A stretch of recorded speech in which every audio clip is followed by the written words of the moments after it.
Hürmetli vatandaş, endikilik şeyimiz, bunun da ben sizlerge tapşırdığım mavzular, bugünkü vaziyetke alakadar.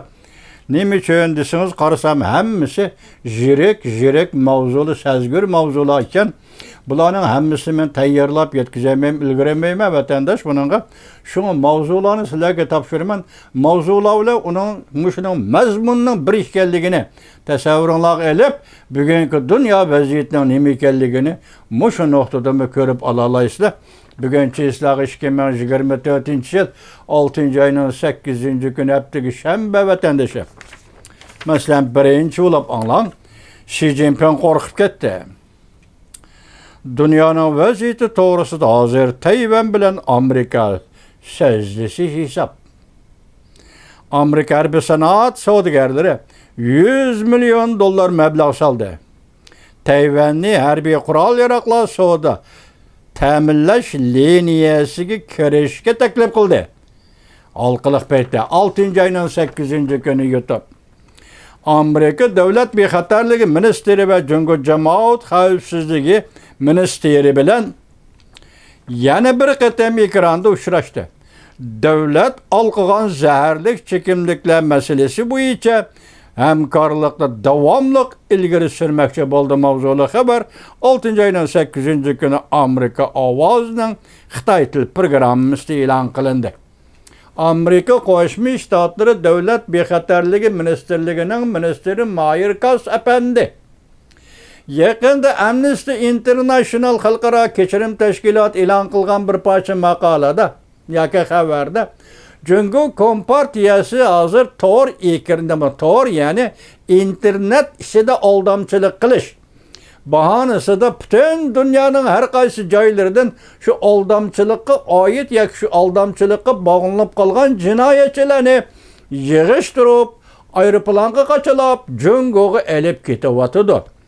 Amnesty International ko'rsatdiki, bularning ishida aldamchilikqa qatnashmagan, yana qandaqdir bir harakatlarga qatnashmagan, lekin siyosat maydoni o'xshash bo'lmagan o'qituvchilar chet ellarga chiqib siyosiy panohlik tilaganlarni ash jinoyat qatorida ayblab turib, ichkari Xitoyga elib ketyapti deydi.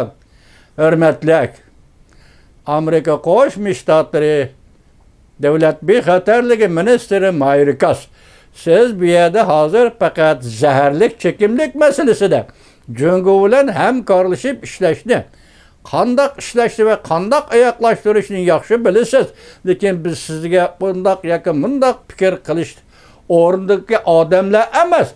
Dal mushundaq paytda Xitoy hukumatı zaharlik chekimlik masalasida Amerika Qo'shma Shtatlari bilan hamkorlashib, ya'ni onunla boshqa jinoyatni qo'shib, masalan terrorist Uyg'ur degandek yoki apinkash Uyg'ur degandek va yoki nima degandek, oxirida bu baloyi ofatning yana Xitoycha baloyi ofatning Uyg'urning beshig'i kelishidan saqlanishingizni bak diqqat qilishingizni umid qilamiz.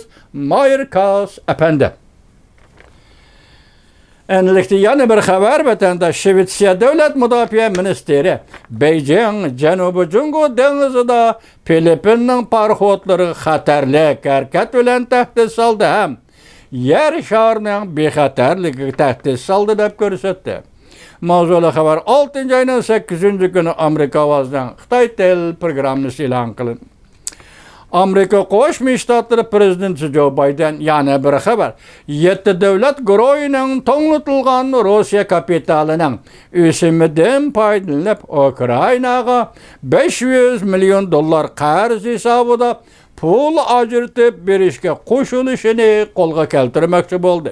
Mavzuli xabar 6-oyning 8-kuni Amerika ovozining Xitoy til programmasi e'lon qilindi. Yana bir xabar.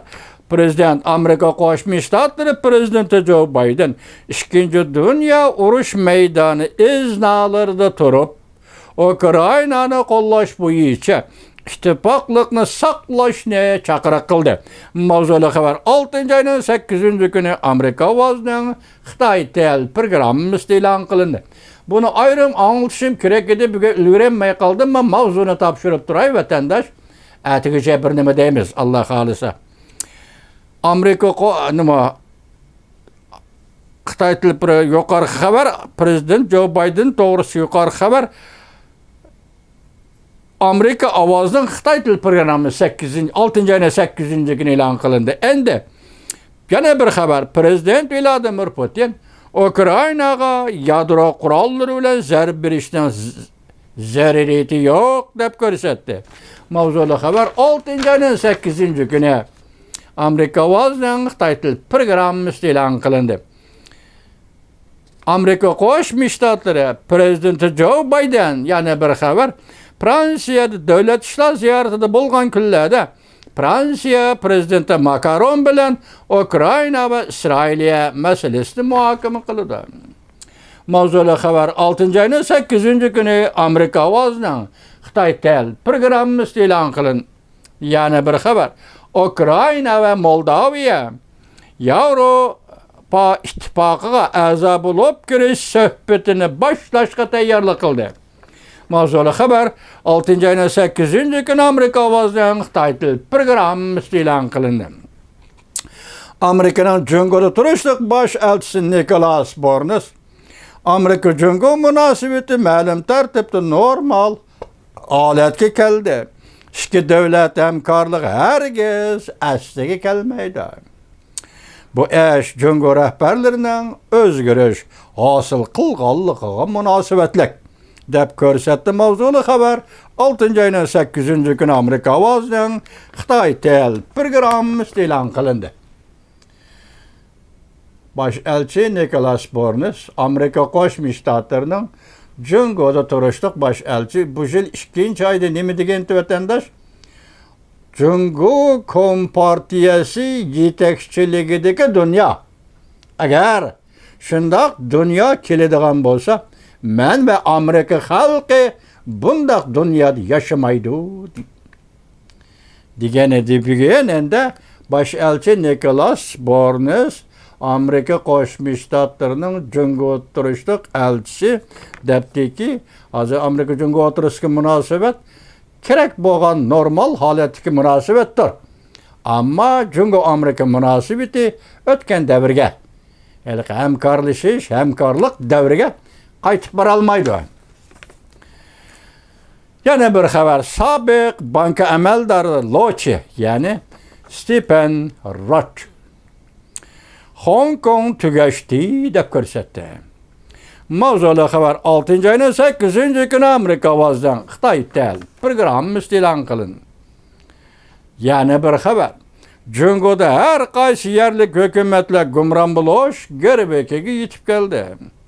Iqtisod tamom izidan chiqib ketdi.